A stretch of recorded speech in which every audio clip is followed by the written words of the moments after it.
arms, while it does not speak to or recognize the incumbent Taiwanese president, Lai Ching-te. The visit of Taiwan's opposition leader also comes just days after Trump's China visit, where Taiwan discussion was a flashpoint between both the countries. But when Trump returned from his Beijing visit, he took a cautionary stance against the island's independence. The U.S. president also said that his Chinese counterpart, quote, feels very strongly about Taiwan's independence. Now, as Washington was made to comment on its support to the island's defense. All right, let me welcome my guests on the show tonight. Ross Darrell Feingold is joining me. He's a political analyst joining us from Taiwan today on Race to Power. Ross, good evening and welcome to WION. Can I start by understanding from you how Taiwan is looking at this entire visit? The fact that the KMT head was in China a few weeks back, and now she's headed to United States, where she's going to be spending a 2-week-long time with a lot that is there on the table, that is there on the agenda. What's the kind of reaction politically and from the people that's coming in? Politically, from the people here in Taiwan, they're used to seeing this. So there's a long history of politicians from Taiwan visiting the United States, including the leaders of opposition parties. Now, of course, the president is very limited in their visits to the United States. They often can transit, but they don't meet publicly with senior government officials. But opposition party leaders have historically visited the United States once a year, sometimes prior to elections. The opposition presidential candidate will visit the United States. So this is in many ways very, very routine. And I would say there isn't even particularly high expectations. Nobody expects President Trump to actually meet with her. Nobody expects the United States and government to endorse her. And also, it's important to keep in mind that although the length of her trip is 2 weeks, most of that time is visiting the expatriate community who lives in different parts of the United States. So the time in Washington, D.C. is only a couple of days, which actually means she'll have very limited meetings with United States government officials. But again, that's not unusual. U.S. government officials typically will meet the visiting opposition leader from Taiwan when those opposition politicians visit. Ross, I get what you're saying, and, we don't have any confirmation on whether Donald Trump will give her time to meet. But just the fact that Taiwan's main opposition leader is going to be in the U.S. and she has expressed her willingness to meet with the U.S. president has sparked concerns among many strategists and observers of Taiwan and China that perhaps she's looking for a situation similar to what happened in Venezuela. She's trying to garner support. How is all that being really looked at? Because there are concerns from the current government in Taiwan that, all of this proximity towards China and U.S. will certainly go against it at one point. The election battles are upcoming. There's a local election in November of this year here in Taiwan, but the national election is not until January of 2028. That'll be a presidential election as well as an election for all the seats in Taiwan's parliament, which is called the Legislative Yuan. So a visit in June of 2026 is really unlikely to have a significant impact on the national election in January 2028. So these issues are going to be all argued about, Taiwan's relationship with China, with the United States, over the course of the next few months for the local election, but more so over the course of 2027 in advance of the election in January 2028. So I would say that a discussion now in many ways is premature. This is the timing that works for her to visit the United States, again, because she couldn't go later this year when she'll be busy with the local election. And then next year in 2027, whoever her party nominates for the presidential candidacy, whether it's her or someone else, they will most likely visit the United States again at that time. So maybe sometime in the summer or the fall of 2027. And people will forget about this visit of the chairman in June of 2026 because they'll be more focused on the visit of the presidential candidate sometime next year.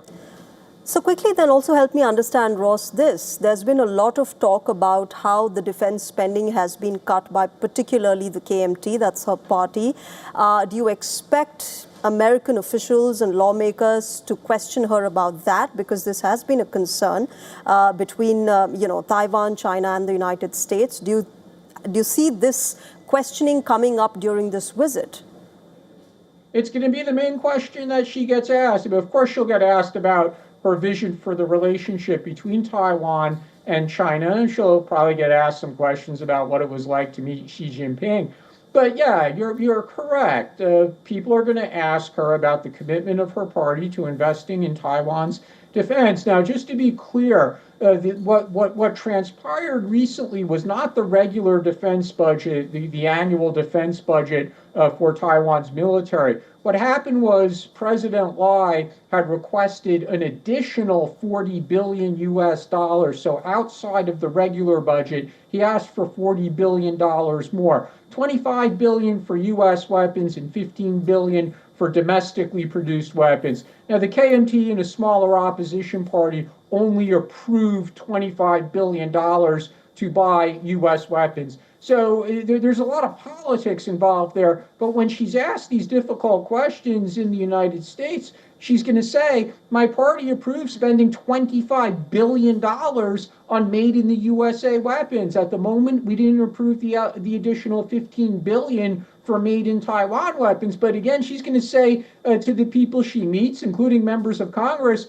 my party just approved spending $25 billion in the United States, which is going to create jobs in your districts. So she does have a way of talking around that dispute. All right, so we'll have to see how this moves forward.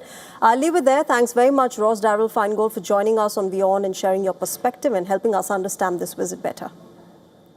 Thank you. All right, with that, let's shift our focus now to the United States, where the situation remains tense in New Jersey as protests continue outside an immigration and customs enforcement detention facility in New York. A curfew has been imposed around this facility after a series of intense clashes between the protesters and the police. As tensions escalate, the state police have been ordered to take control outside the facility, with protected protest zones being set up.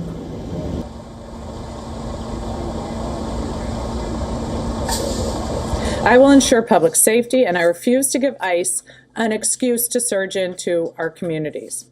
That would make the situation more dangerous and put more New Jerseyans at risk. It's time to bring the temperature down. To protect public safety, the area around Delaney Hall has been secured.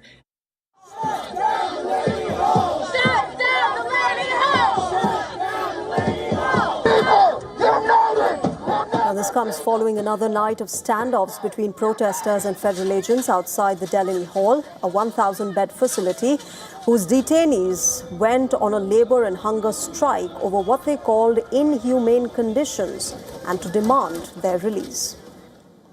The demonstrations at Delaney Hall began in May after detainees inside launched a hunger strike over poor living conditions.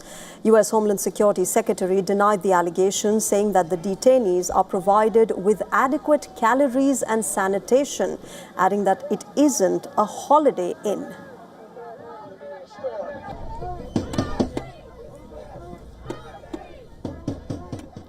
As protected protest zones have been set up now, the New Jersey governor has announced that the federal government has reopened family visits at the Delaney Hall starting Sunday.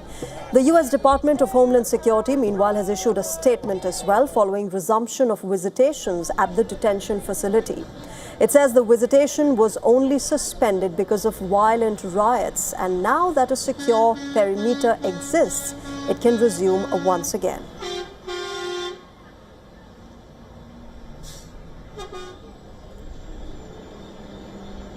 New Jersey authorities and the Trump administration are already locked in legal disputes over anti-immigration measures. The U.S. government is attempting to block an attempt by the sheriff to prevent federal agents from operating with their faces concealed in the state. Immigration and Customs Enforcement, or the ICE, detains immigrants, remember, in its network of facilities across the U.S., while the cases of those detained play out in courts. ICE detention centers have been repeatedly criticized for harsh conditions.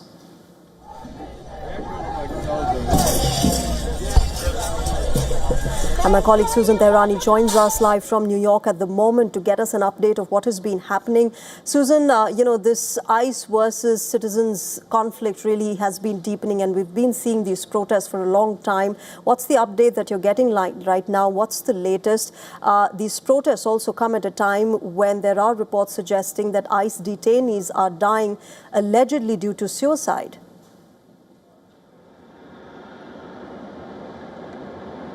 Yeah, a lot of reports coming out of these facilities. Something that's overlooked in this Delaney Hall story is that this facility is actually not directly operated by ICE. It is directed by a private contract prison company called the GEO Group. So the controversy right now is these private companies that operate prisons across the United States and this facility, of course, hired by the federal government on the one hand, and then also the immigration rights and issues on the other. So the problem is twofold when it comes to Delaney. The mayor has decided to impose a curfew from 9 p.m. to 6 a.m. within half a mile of Delaney Hall. This curfew went into effect during the weekend. It's going to continue today, Monday, as well. But it really provided very limited relief on what's happening. There were arrests. People basically did not adhere to that curfew, and tensions continue to run high, despite the fact that, as you mentioned, these ICE agents have now been replaced by state police. Visitation now is underway from another door of Delaney Hall, and both sides are trying to take credit for that, the federal government and, of course, the state government as well. But you're absolutely right. On the one hand, you have threats against ICE agents and their families, death threats up 8,000% since these skirmishes happened across the country. And on the other hand, you have many uncomfortable reports about what's happening inside these facilities to these unlawful immigrants who basically are being mistreated in many cases. But on the other hand, there isn't much oversight to figure out what exactly is happening in there. Right. All right, Susan, thanks very much for joining us at the moment and getting us the latest from United States. All right, moving on, it has been more than a month since Hungary brought a new party and prime minister to power. But with Peter Magyar now leading the country, a different kind of power tussle has been emerging. Magyar has warned Hungarian President Tamás Sullyok to resign from his post, saying that the government will otherwise remove him from power using legal and constitutional means if he does not step down on his own. Magyar has accused the president of serving the interests of his predecessor, Viktor Orbán.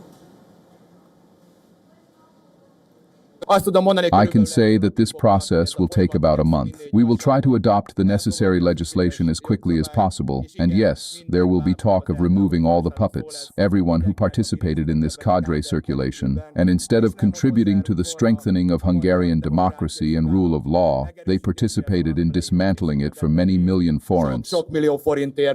Sullyok became the president in 2024, and he belongs to the rival Fidesz party, which voters ousted from power in the April elections. While the presidential position is largely ceremonial in Hungary, Sullyok has the power to block Magyar's reforms. Orbán and his Fidesz party have slammed the new prime minister of issuing a court unlawful ultimatum, saying that the president should serve his full term till 2029.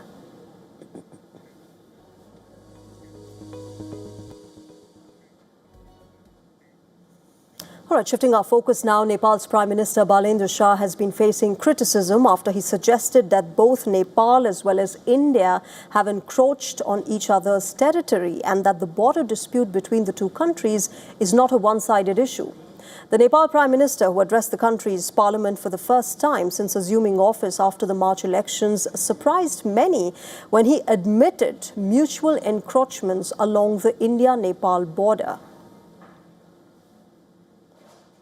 You may find this surprising. I recently learned after becoming Prime Minister that not only India has encroached on Nepal's territory, but Nepal has also encroached on some areas of India. Hence, as two friendly nations. We have decided to take this forward through diplomatic channels. Referring to Nepal's claim over the Lipu Lake, Limpiadhura and Kalapani region, the Nepalese Prime Minister said that Kathmandu has already raised the matter with New Delhi, adding that the issues will be resolved through diplomatic efforts. However, the Prime Minister's statement immediately sparked an uproar inside the House of Representatives, with the opposition lawmakers questioning the basis of his claim and demanding a clarification. In fact, among the strongest reactions that came in from former Deputy Prime Minister and Rashtra Prajatantra leader Kamal Thapa, who rejected the Prime Minister's assertion as exaggeration and false. Former Foreign Minister and senior CPN Maoist Centre leader Narayan Kaji Shrestha accused both Balin Shah and the Ministry of Foreign Affairs of attempting to downplay this issue. He demanded that the Prime Minister clearly correct his erroneous statement and explicitly acknowledge that Nepal had not encroached upon Indian territory. Now, amid the mounting criticism, the Nepal Foreign Ministry issued a statement saying that the Prime Minister's remarks refer strictly to technical realities arising from the fixed boundary principle. But this clarification has done very little to pacify the opposition lawmakers. The two countries, remember, have long-standing differences over certain boundary areas, particularly the Kalapani, Limpiadhura, Lipu Lake region in the west and Susta in the south. Tensions intensified in 2020 after India inaugurated a road connecting Dharchula in Uttarakhand to Lipu Lake Pass, which is a route used for the Kailash Mansarovar pilgrimage. Nepal subsequently released a revised political map incorporating Kalapani, Lipu Lake and Limpiadhura within its own territory and later endorsed it through a constitutional amendment. India has repeatedly rejected Nepal's claims over these territories. The controversy, remember, comes right ahead of Nepal's ruling party chief, Rabi Lamechane's visit to India. The RSP chief led 3-member delegation reached New Delhi today. The delegation was received by BJP's General Secretary Arun Singh and the party's Foreign Affairs Department in charge, Dr. Vijay Chauthaiwala. And our correspondent Saloni Murarka sent us this report from Kathmandu with more details. Take a look. Rashtriya Swatantra Party Chair Rabi Lamechhane is on a visit to India. He is scheduled to hold talks with key BJP leaders, including Prime Minister Narendra Modi. On the agenda is to boost Nepal-India bilateral cooperation on trade, connectivity and investment.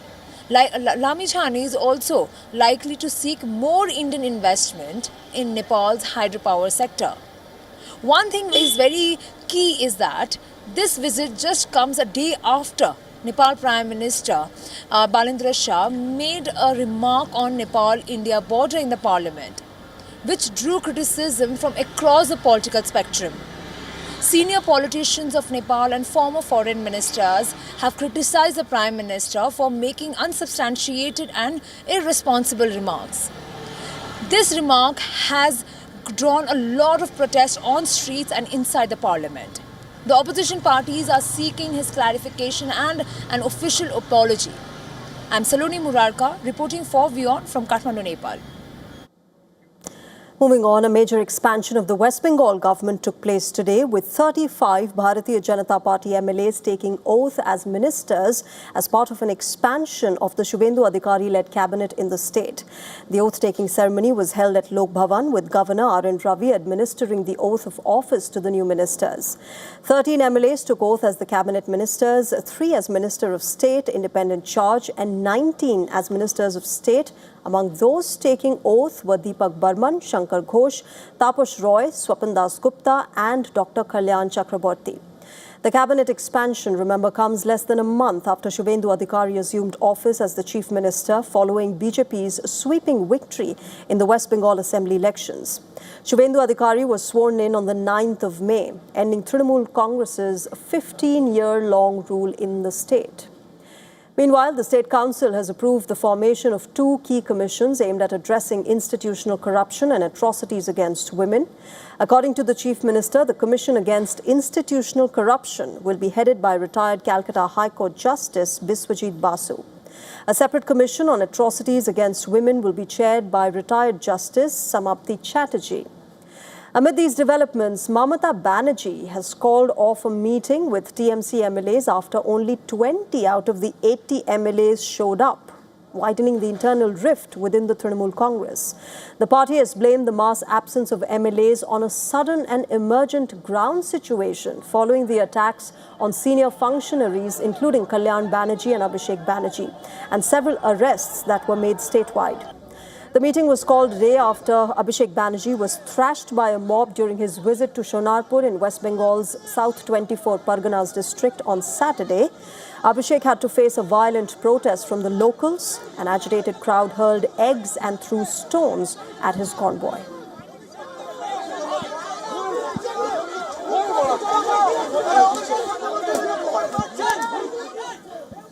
Shifting our focus now, a sitting senator has been arrested in the Philippines over a multi-billion-dollar corruption scandal. The senator also happens to be part of the opposition, which controls the Philippine Senate. Senator Jose Jinggoy Estrada has surrendered to the Philippine National Police Criminal Investigation and Detection Group. This, remember, was after the country's anti-graft court issued a non-bailable arrest warrant against him in a case of plunder. Plunder is a legal term in the Philippines which refers to public officers enriching themselves to the tune of 75 million pesos, which is about 1.2 million US dollars. Estrada has been charged with receiving over $9 million in kickbacks from ghost flood control project allocations. The ghost flood control project scandal burst to the spotlight in the Philippines back in 2024. Recent floods had exposed failures in the projects that were meant to mitigate the disaster, and it led to allegations of some ghost projects never being built despite funding allocations and others having substandard construction. Estrada has been accused of taking kickbacks from one such ghost project's allocation. He was charged along with officials from the country's Department of Public Works and Highways. He has denied the allegations against him. In fact, he has given a press conference before surrendering to the police as well. Listen in. I will not yield to threats. I will not be intimidated.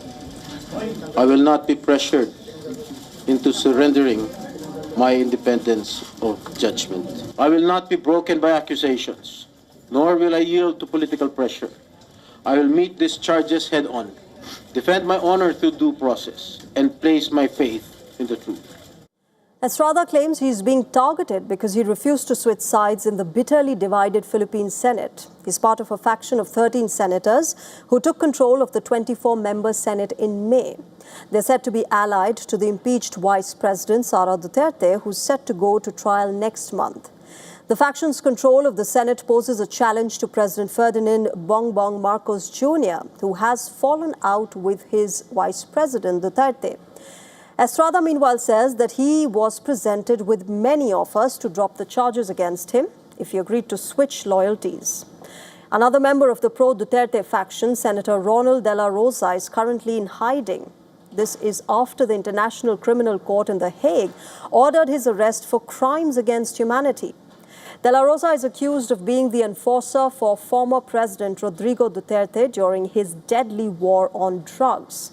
Vice President Sara Duterte is Rodrigo Duterte's daughter, with De La Rosa in hiding and now Estrada under arrest. They will not be able to sit as judges in the Senate trial of the Vice President Sara Duterte.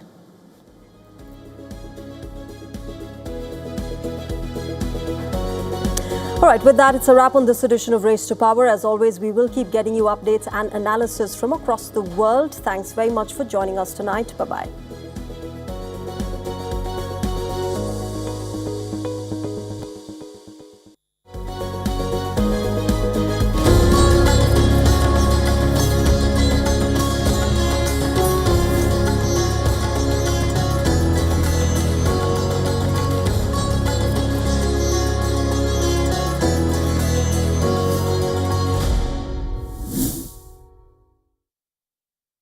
WION asks what matters. The question the world wanted answered. We're having a lot of racist comments